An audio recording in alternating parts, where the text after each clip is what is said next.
बिस्मिल्लाहिर्रहमानिर्रहीम अस्सलाम वालेकुम। दोस्तों, पंजाब के ज़िमनी इलेक्शन के बाद हुकूमत की जो सूरत हाल है वो इंतहाई दिलचस्प हो चुकी है, क्योंकि इमरान खान की जो जमात है पीटीआई उसने पंजाब में क्लीन स्वीप किया है और बल्ले की तकरीबन अब हर तरफ बल्ले बल्ले है, क्योंकि पीटीआई ने क्लीन स्वीप किया है और पाकिस्तान मुस्लिम लीग नून को आउट क्लास कर दिया है और लाहौर जो उनका गढ़ था वहां से भी शिकस्त दे दी है। नून लीग की तरफ से जो उनकी रहनुमा है मरियम नवाज शरीफ, उन्होंने खुले दिल से इस शिकस्त को तस्लीम किया है। उनका कहना है कि अवाम ने जो फैसला दिया है हम उस फैसले का एहतराम करते हैं और शिकस्त को खुले दिल से तस्लीम करते हैं। और दूसरी तरफ मरियम औरंगजेब ने कहा कि इस बार इंतखाबात इंतहाई शफाफ हुए हैं और किसी को भी धांधली के इल्ज़ाम लगाने का मौका नहीं मिला।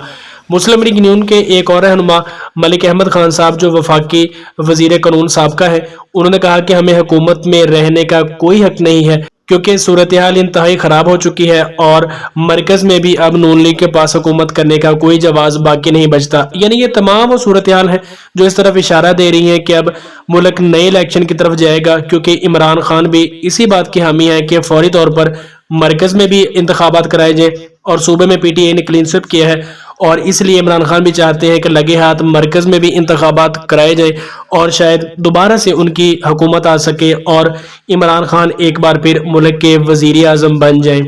तो सूरत हाल इंतहाई दिलचस्प है। अब शहबाज शरीफ साहब और उनकी इत्तेहादी जमातें क्या फैसला करती हैं, क्या मुल्क आम इंतखाबात की तरफ जाएगा, क्योंकि वजारत आला भी पीटीआई के पास है और पाकिस्तान के जो सदर हैं वो भी पीटीआई के रहनुमाई हैं।